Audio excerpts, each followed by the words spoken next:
जी, doctor साहब क्या बताएँगे आज प्रेस वार्ता में? पहले आप क्या सभी विषय का है? जो है ना धन्यवाद आने के लिए, स्वागत है। ये श्री राम हॉस्पिटल है, ये हमने जून 2021 में हमने स्टार्ट किया है।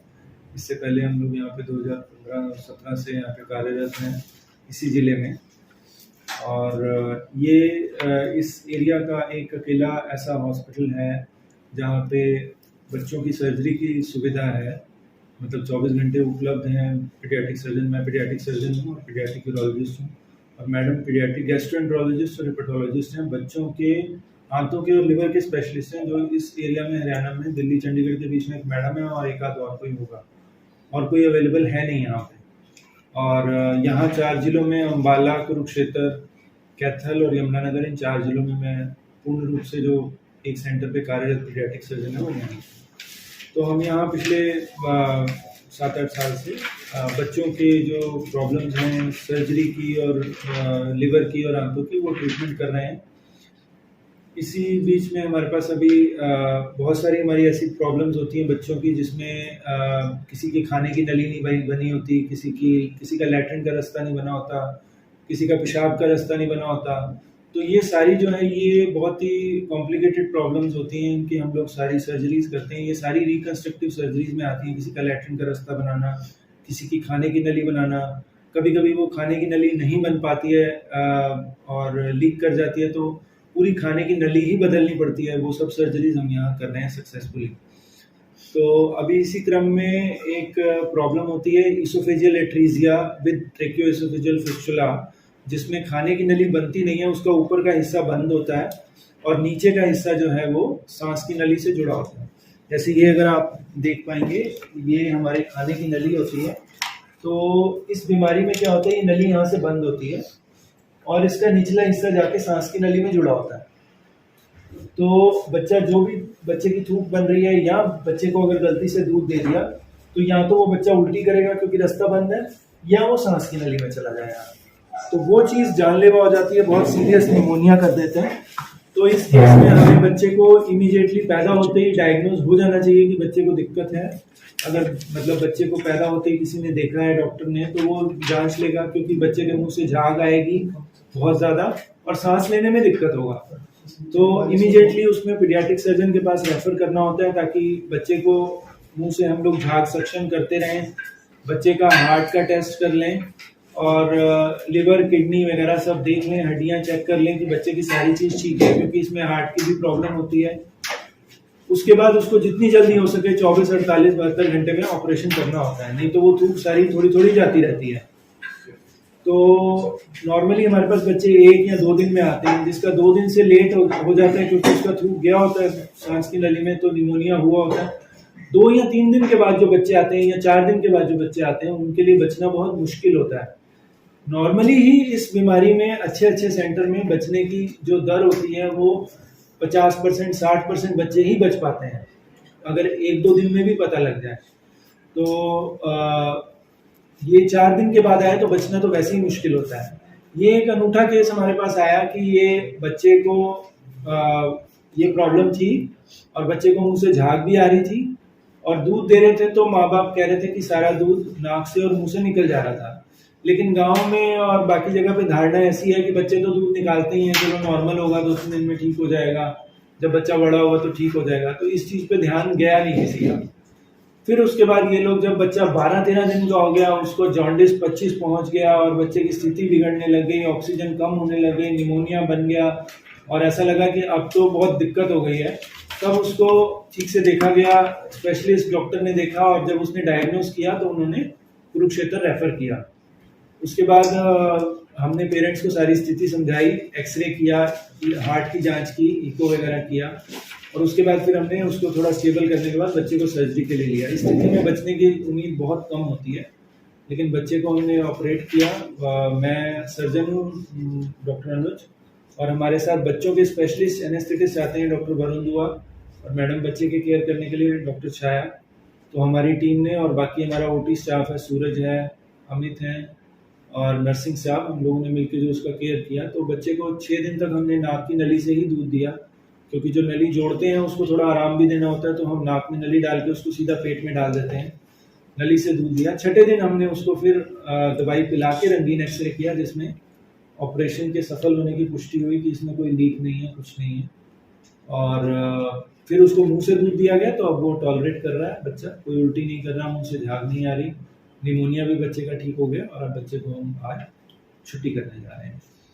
तो मेन हमारा पर्पज़ ये आपको बुलाने का यही है कि एक तो ये कि बच्चों की जो समस्याएं होती हैं, खासकर नवजात शिशुओं की, अगर वो उल्टी करते हैं, मुंह से झाग निकालते हैं, तो हमेशा वो नॉर्मल नहीं होती हैं। उनको बहुत ही बारीकी से देखने की ज़रूरत होती है, उसमें कितनी उल्टी कर रहा है, किस रंग की उल्टी कर रहा है, और बाकी क्या समस्याएं हैं बच्चे को, और कोई हार्ट की दिक्कत तो नहीं है। ये सारी दिक्कत बारीकी से देख के और इमीडिएटली उसको अगर ज़रूरत है तो स्पेशलिस्ट सर्जन या स्पेशलिस्ट डॉक्टर के पास रेफ़र करने की ज़रूरत पड़ती है।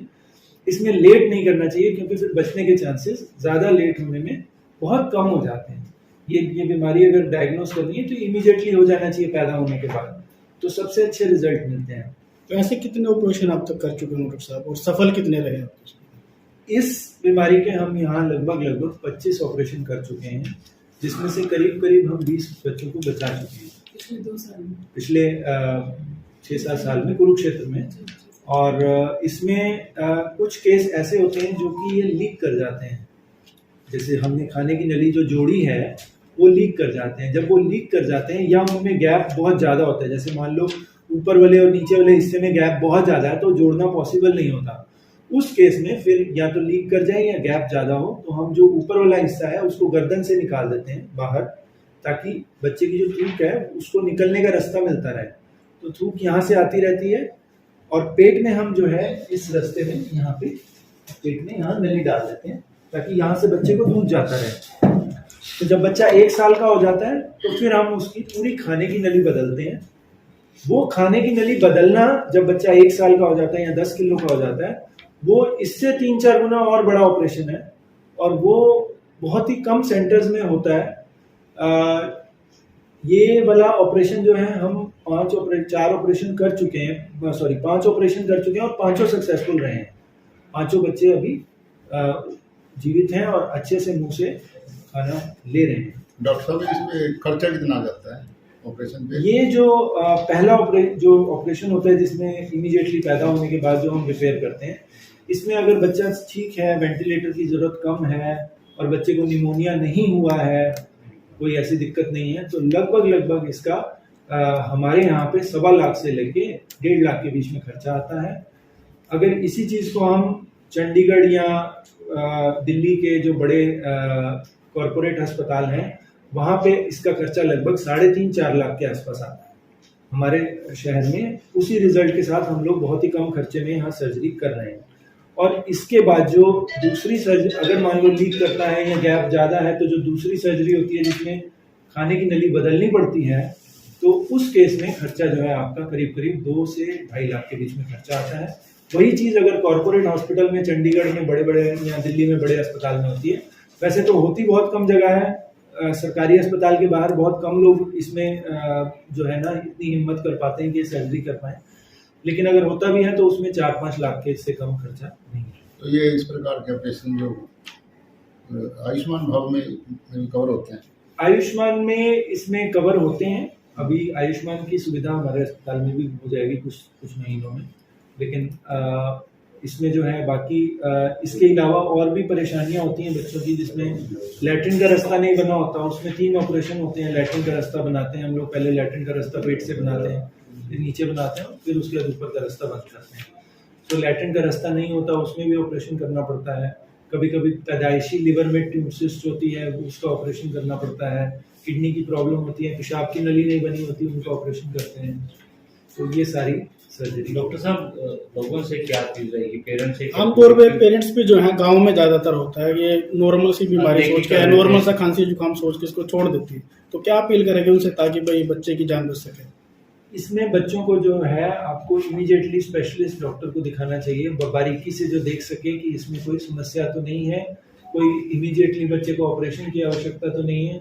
दूसरी चीज़, पैदा होने के तुरंत बाद, पैदा होने के समय नॉर्मल या सिजेरियन डिलीवरी में पीडियाट्रिशियन जो बच्चों के स्पेशलिस्ट डॉक्टर हैं उनकी उपलब्धता रहनी चाहिए, उस टाइम वहाँ रहने चाहिए, ये क्योंकि बहुत ज़रूरी है। जैसे गाँव में डिलीवरीज होती हैं तो वहाँ पर डिलीवरी के टाइम में स्पेशलिस्ट पीडियाट्रिशियन जो होते हैं वो वहाँ पर नहीं होते हैं। जो गायनिकोलॉजिस्ट होती हैं उनके साथ जो स्टाफ होता है वही बच्चे की केयर कर लेता है, वही बच्चे की सारी जो रूटीन केयर होती है डिलीवरी के बाद की वो करते हैं। ये चीज़ नहीं होनी चाहिए। एक पीडियाट्रिशियन का बच्चे की डिलीवरी के टाइम में होना बहुत ज़रूरी होता है। डिलीवरी का टाइम बच्चे के जन्मने के टाइम जो होता है हम उसको गोल्डन आवर्स में काउंट करते हैं, और हमारी पूरी ट्रेनिंग होती है कि हम बच्चे को जन्मने के बाद अगर बच्चे को सांस नहीं आता है तो हम तुरंत सांस देते हैं, अगर वो सांस ना जाए तो बच्चा दिमागी रूप से विकलांग हो सकता है पूरी ज़िंदगी के लिए। और प्लस जैसे इस केस में पीडियाट्रिशियन की उपलब्धता नहीं होने की वजह से इतनी बड़ी बीमारी के साथ बच्चा 13 दिन सर्वाइव किया। नॉर्मली जैसे डॉक्टर साहब बता रहे हैं कि बच्चा अगर इस बीमारी के साथ 3 या 4 दिन में मुश्किल से खींच पाता है, ये बच्चे की किस्मत थी कि इसने इतने दिन खींच लिया। नहीं तो अगर ज़्यादातर ऐसे बच्चे नहीं डायग्नोज होने पर ऐसे बच्चे घर पे जाकर के अचानक ही उनकी जो होती है फेफड़ों में थूक चला जाता है, सांस रुक जाती है और इंस्टेंट डेथ हो जाती है। तो ये बहुत ज़रूरी है कि डिलीवरी के टाइम में पीडियाट्रिशियन की उपलब्धता होनी चाहिए। ठीक है। कुछ ऐसी और उल्टी से रिलेटेड समस्याएं होती हैं, जैसे अगर कुछ डेंजर साइन होते हैं, अगर बच्चा हरे रंग की उल्टी कर रहा है तो वो तो एकदम इमीडिएटली देखने की ज़रूरत है सर्जन को कि इसको ऑपरेशन की ज़रूरत तो नहीं है, क्योंकि छोटे बच्चे में हरे रंग की उल्टी करना मैक्सिमम टाइम्स, ज़्यादातर समय ये जो है ये ऑपरेशन की इंडिकेशन होता है कि अंदर आँख में कहीं ना कहीं रुकावट है या आँख घूम गई है। एक माल रोटेशन नाम की बीमारी होती है, उसमें अंदर ही अंदर आँख घूम जाती है और उसमें बच्चा हरे रंग की उल्टी करता है, और अगर समय पे उसका ऑपरेशन ना किया जाए तो सारी की सारी आंत अंदर ही अंदर घूम के खराब हो जाती है। ऐसे कई ऑपरेशन होते हैं, हमारे पास भी बच्चे आते हैं जो लेट हो जाते हैं, उसके बाद जब पेट हम खोलते हैं तो उसके बाद वो आंत सारी सड़ी होती है। लेकिन वही चीज़ को अगर इमीडिएटली डायग्नोज करके पेट खोल के उनकी आंतों को सेटिंग कर दी जाए तो वो 100% रिजल्ट होता है, सब बच्चे बचते हैं। लेकिन एक बार आंत सड़ जाए तो वो बहुत दुख होता है कि एक चीज़ जो हरे रंग की उल्टी है जो डायग्नोज हो सकती थी, वो बच्चे का अगर इस तरह से नुकसान हो तो वो आज की डेट में 21वीं सदी में ये नहीं होना चाहिए। और डिलीवरी के टाइम में हमेशा पीडियाट्रिशियन बच्चे का ये हक है कि पेरेंट्स का हक है कि वो डिलीवरी के टाइम में, चाहे वो नॉर्मल हो चाहे सिजेरियन हो, बच्चों का स्पेशलिस्ट डॉक्टर वहाँ पे उपलब्ध हो। डॉक्टर साहब, जो हम बच्चा वर्ड यूज कर रहे हैं, कितनी एज लिमिट तक मानते हैं कि जिसका उपचार यहाँ हो सकता है? 18 साल तक की उम्र तक बच्चा मानते हैं। 1 महीने के अंदर अंदर का जो बच्चा होता है पैदा होने के बाद उसको नवजात शिशु कहते हैं, नियोनेट। 1 साल तक के बच्चे को इन्फेंट कहते हैं, और उसके बाद जो है वो चाइल्ड की उम्र तक आता है 10-11 साल तक, फिर वो टीनेजर आ जाता है 18 साल तक। 18 साल तक का बच्चा यहाँ उपचार 18 साल तक के बच्चों का यहाँ जैसे जैसे मौसम बदल रहा है, खान पान बच्चों का लाइफ स्टाइल चेंज हो चुका है जंक फूड के कारण, तो ऐसी कौन सी बीमारियां हैं जिससे बच्चे खान पान में परहेज रखें, जिनके कारण बीमारियों में चपेट में आ सकते हैं? बीमारी जंक फूड के कारण जो आजकल सबसे बड़ी दिक्कत आ रही है, और बच्चों की जो फिजिकल एक्टिविटी कम हो गई है, खेलना कूदना कम हो गया, मोबाइल पे बच्चे बैठे रहते हैं, टीवी पे बैठे रहते हैं, जंक फूड लेते हैं, फिर पॉटी जो आ गई है आजकल, वेस्टर्न पॉटी आ गई है, इंडियन पॉटी वाली पोजीशन नहीं बनती है, उसके कारण बच्चों को जो है ना कब्ज की बहुत ज़बरदस्त समस्या है। 10 में से 7 से 8 बच्चे जो हैं वो कब्ज से पीड़ित हैं, और वो कब्ज के कारण बहुत सारी समस्याएं लेके आते हैं। कोई पेट में दर्द लेके आता है, कोई पेशाब में रुकावट लेके आता है, कोई बच्चा बार बार पेशाब कर रहा है, ये समस्याएं लेके आते हैं कि कईयों को तो पेशाब की नली डालनी पड़ती है, इतना पेशाब रुक जाता है। वो सारा समस्याएं कब्ज से रिलेटेड बहुत सारे बच्चों में होती हैं। तो आज की डेट में कब्ज एक बहुत बड़ी समस्या है, और उसका समय पर उसका जानना और उसका इलाज करना बहुत जरूरी है। अमूमन डॉक्टर वैसे हर बच्चा, मैक्सिमम 99% बच्चे मोबाइल और जंक फूड में ही पूरी दिनचर्या रहती है। उन लोगों को किस प्रकार बचाया जा सकता है कि इन बीमारियों की चपेट में ना आए इन चीज़ों के कारण? एक तो जो माता पिता होने चाहिए वो इतने जागरूक होने चाहिए कि वो अपने बच्चों को इन चीज़ों से छोटे होने से ही बताते रहें कि ये गलत है। और बच्चों की डाइट में टू टाइम्स फ्रूट या वेजिटेबल सैलेड का इंटेक बहुत ज़रूरी है। इसके लिए जो होना चाहिए, पेरेंट्स को जागरूक होना चाहिए और बच्चों को मोटिवेट करना चाहिए। और इसके लिए हम यहाँ पर प्रॉपर जो होता है काउंसलिंग सेशंस रखते हैं जब हमारे पास पेरेंट्स आते हैं कि वो कैसे बच्चे को मोटिवेट कर सकते हैं।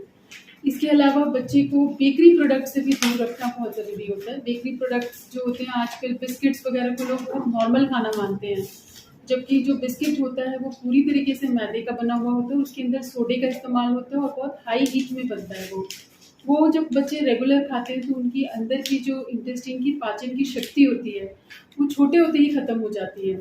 जो बीमारियां बड़ों बुजुर्गों को होती हैं कि धीरे धीरे करके पाचन शक्ति कम होने लग जाती है वो आजकल ये बीमारियां बच्चों में आने लग गई हैं।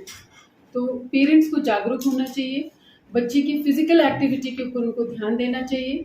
आजकल बच्चे मोबाइल और टीवी से दूरी रखना बहुत मुश्किल हो गया, क्योंकि घर में टीवी अब हाँ मोबाइल हर पढ़ाई किसी के लिए मजबूरी भी हो गई है। तो ये बहुत ज़रूरी है कि बच्चा जैसे ही 5 साल का हो जाए, जैसे आप स्कूल में दाखिल कराते हैं बच्चे को, उसी तरीके से बच्चे को किसी न किसी आउटडोर गेम्स में भी या आउटडोर एक्टिविटी के लिए भी आपको घंटा या घंटा 1.5 घंटे का टाइम निकाल करके बच्चे को टालना चाहिए। जैसे लॉन टेनिस हो गया, बैडमिंटन हो गया, डांस हो गया, इस तरह की कोई एक्टिविटी। इससे बच्चे के अंदर फिजिकल एक्टिविटी होगी तो उससे इंटेस्टाइन भी मजबूत होती है, प्लस अच्छे हार्मोन्स भी डेवलप होते हैं। और इस एज में ग्रोथ हार्मोन्स और बाकी हार्मोन्स जो होते हैं, इसी पर बच्चे का आगे किस तरीके का विकास होगा वो निर्भर करता है। डॉक्टर साहब, जैसे पिछले दिनों काफी एक वीडियो वायरल होती थी कि अचानक कोई कलाकार डांस कर रहा है, अचानक हार्ट अटैक आया, गिर गया, कोई ऑफिस में कोई पर्सन काम कर रहा है, अचानक गिर गया, डेथ हो गई उसकी। तो ऐसे बच्चे आजकल जैसे जिम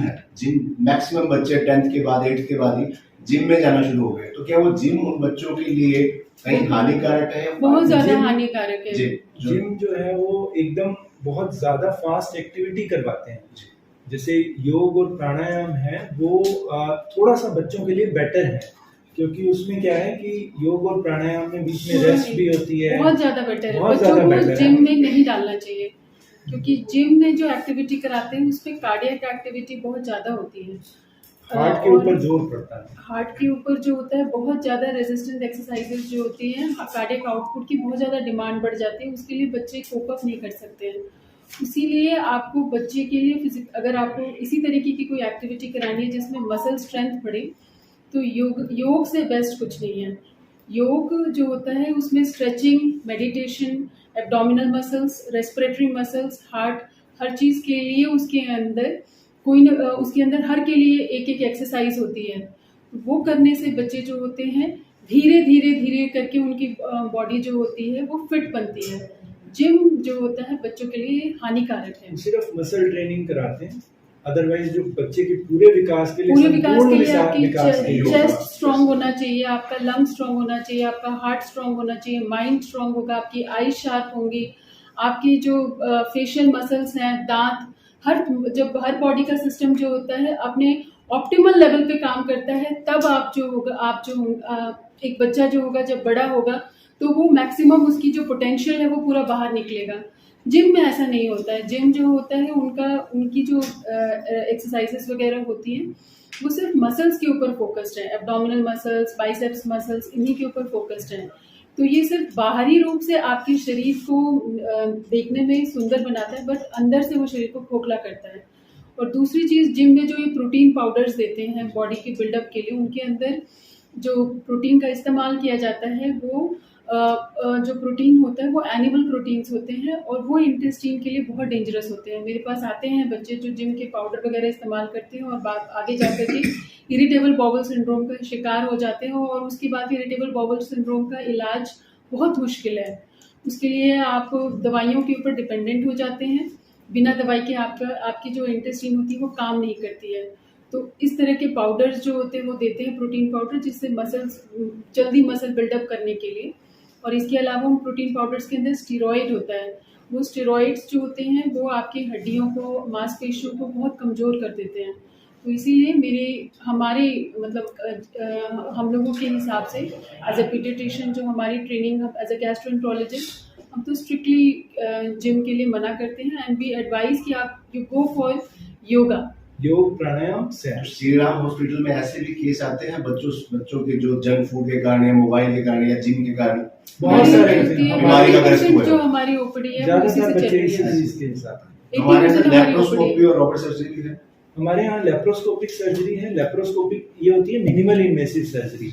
इसमें होता है कि हम बच्चे को बाहर से चीरा ना लगा के दूरबीन से ऑपरेशन करते हैं। तो दूरबीन से या तो वो मुंह से दूरबीन का टेस्ट होता है, जैसे मैडम एंडोस्कोपी करते हैं, या लैटेंट के रास्ते दूरबीन का टेस्ट होता है जिसको सिग्मोइडोस्कोपी या कोलोनोस्कोपी कहते हैं। इसके अलावा सांस की नली की दूरबीन की जांच होती है, जिसमें कि सांस की नली में दूरबीन डालते हैं। कुछ बच्चे क्या होता है कि मूंगफली खाते खाते कभी कभी खाने की नली के बजाय सांस की नली में ले जाते हैं। वो जानलेवा होता है और थोड़े समय में ही अगर बच्चे को वो इलाज ना मिले, वो पीस ना निकाला जाए तो वो जानलेवा हो सकता है। उस केस में हम इमीडिएटली बच्चे को ब्रोंकोस्कोपी करते हैं, दूरबीन डालते हैं सांस की नली में और निकालते हैं। हम बहुत सारी ऐसी चीजें निकालते हैं जो बच्चे, सिक्का, मूंगफली, बटन बैटरी बहुत डेंजरस है। वो बटन बैटरी क्या करती है, पूरे खाने की नली को ही जला देती है। हमारे पास आते हैं केसेस जिसमें बटन बैटरी पड़ी हुई है, उसमें से एसिड लीक कर जाता है और खाने की नली जल जाती है। तो उसका इलाज बहुत मुश्किल होता है। उसमें हम बटन बैटरी एंडोस्कोपी से निकालते हैं। फिर उसके बाद कभी कभी कोई बच्चा पिन खा जाता है, शार्प चीजें खा जाता है। पेंसिल सेल एक बच्चे ने खा लिया था, 8 साल के बच्चे ने, वो पेट से निकाला था। फिर 1-2 लोग ऐसे भी आए हैं जो 18-19 साल के बच्चे चिकन खा रहे थे, हड्डी गले में फंस गई, इमीडिएटली सांस लेने में दिक्कत हो गई, वो निकालना पड़ा। वो जानलेवा हो जाता है। मतलब सभी लेटेस्ट फैसिलिटी अवेलेबल है बाहर जाने के। उसके अलावा दूरबीन से सर्जरी पेट की, जैसे हर्निया का ऑपरेशन करते हैं, गॉल ब्लैडर का ऑपरेशन करते हैं, तो बड़े चीरे की बजाय पेट में 2 या 3 छोटे चीरा लगा के हम गॉल ब्लैडर, या फिर कभी कभी बच्चों का अपेंडिक्स बच्चों में बहुत विकट समस्या है और ज्यादातर बच्चों में जो अपेंडिक्स आता है वो फटा हुआ अपेंडिक्स आता है। उस केस में ज्यादातर सेंटर में लोग कोशिश नहीं करते हैं कि हम दूरबीन से कोशिश करें और बड़ा चीरा लगा के ऑपरेशन करके निकालने की कोशिश करते हैं। लेकिन हमारे यहाँ पे कम से कम हम 60-70 से ऊपर केसेस कर चुके हैं जिसमें फटे हुए अपेंडिक्स में हमने सिर्फ दूरबीन से ही, सिर्फ 3 छोटे छोटे चीरे में ही फटे हुए अपेंडिक्स को निकाला है। इसके अलावा जो है वो एक ऑपरेशन होता है जो पेशाब के रास्ते दूरबीन डाल के पेशाब के रास्ते का टेस्ट करते हैं। पैदाइशी कुछ बच्चों में पेशाब के रास्ते में रुकावट होती है। उसमें बच्चा जो है वो पैदा होते ही एक तो मुट्ठी बांध लेगा, पेशाब करते हुए जोर लगाएगा, रोएगा और पेशाब उसकी धार आने की बजाय बूंद बूंद पेशाब गिरेगी। उस केस में फिर हम रंगीन एक्सरे करके डायग्नोस करते हैं कि रुकावट है और उसके बाद फिर उसकी जो रुकावट को हम दूरबीन के रास्ते हटाते हैं। वो भी हम बहुत सारे केसेस सक्सेसफुली यहाँ पे कर चुके हैं और उसमें अगर लेट हो तो बच्चे की किडनी फेल हो जाती है और फिर बचाना मुश्किल हो जाता है। इसके अलावा जो है छाती का ऑपरेशन हम लोग करते हैं। ये जो केस जो हमने ये वाला किया है, इसमें बच्चे की छाती इतनी छोटी होती है, उसी में बच्चे का फेफड़े होते हैं, दिल होता है, सांस की नली होती है, खाने की नली होती है, बड़ी बड़ी खून की नसें होती हैं। उन सब में बीच में जाके इतनी छोटी सी छाती में खाने की नली को सांस की नली से अलग करके जोड़ना अपने आप में बहुत बारीकी वाला काम है। तो वो सर्जरी हम यहाँ सक्सेसफुली कर रहे हैं। इसके अलावा छाती के रास्ते के दूरबीन वाले ऑपरेशन भी हम कर रहे हैं कि छाती के ऊपर पूरा बड़ा चीरा होने की बजाय 2 या 3 छोटे छोटे छेद करके उसमें छाती के रास्ते में कोई गांठ है या पस बन गई है और छाती बिल्कुल पिचक गई है, फेफड़े को फुलाना है, वो ऑपरेशन भी हम करते हैं। तो छाती के रास्ते का भी हमारा दूरबीन वाला ऑपरेशन अवेलेबल है, पेट का भी, पेशाब के रास्ते का, लैट्रिन के रास्ते का, खाने के नली का। कुछ बच्चे ऐसे होते हैं जो वेंटिलेटर पे होते हैं, उनका फेफड़ा पिचक जाता है, उस केस में उनको और वेंटिलेटर से उनको निकालना मुश्किल होता है। उस केस में हमें बेड साइड ही, ये बहुत ही मुश्किल काम है कि बच्चा ऑलरेडी वेंटिलेटर से मशीन से सांस ले रहा है, उसको वहां से हटाना, सांस की नली में जाके उसमें जो प्लग फंसा हुआ है उसको हटा के फिर लेके आना। तो ऐसे कई ऑपरेशन हम कर चुके हैं सांस की नली के दूरबीन वाले, जिसमें कि बच्चा 10 दिन हो गए, 15 दिन हो गए, वेंटिलेटर से बाहर ही नहीं आ पा रहा है। उसमें हम लोग जाते हैं दूरबीन से सांस की नली में कुछ सफाई करते हैं, क्लीनिंग करते हैं और उसके बाद फिर बहुत अच्छे रिजल्ट रहे हैं। जितने भी केसेस में हमने किया, मोस्टली केसेस में हम बच्चों को वेंटिलेटर से निकालने में सफल रहे हैं।